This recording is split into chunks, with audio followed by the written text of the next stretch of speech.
So it's getting your lungs prepared Correct. as well. Okay. Correct. Now, when you talk about that idea of there being a preventive approach using the inhaler, is that recommended for everybody with asthma if they're exercising? No. It's very individual. A majority of patients that do have exercise-induced will be on something prior to vigorous exertion, but not all. One of the things that's talked about on your website in this area of being physically active with asthma is something that some people might, at first glance, think, well, wait a minute, this is common sense. But I think you need to think about this for a second. I'd like you to talk about it. The idea of breathing through one's nose. That's very good point.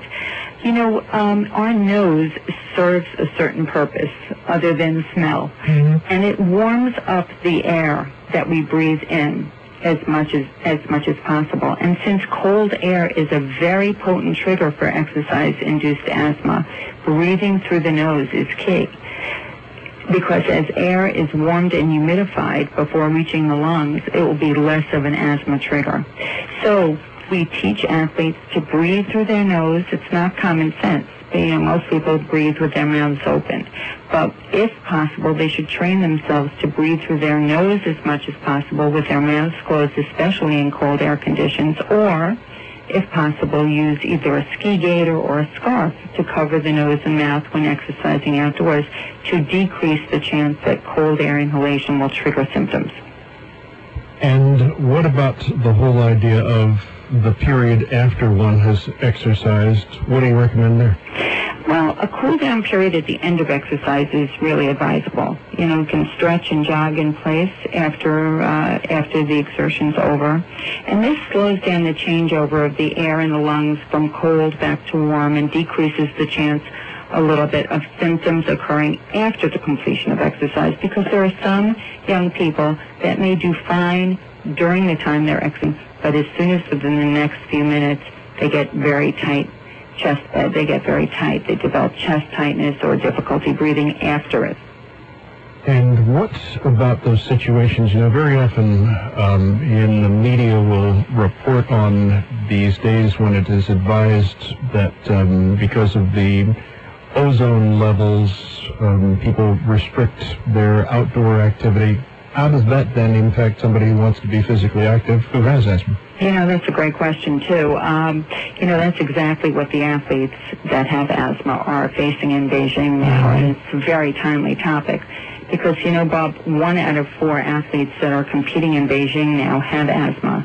And the air quality in Beijing is presenting 3 very important and challenging factors: the intense heat of greater than 90 degrees, the humidity that's more than 95% most days, and this haze which comes from the pollution from ozone and particulate matter that Beijing is really known for. And it's a combination of these 3 factors that presents some serious challenges and may significantly impact an athlete's performance while they're in Beijing. So what we know is you can't really train for heat and humidity. You can't really train, for pollution, but you can train for heat and humidity to some extent.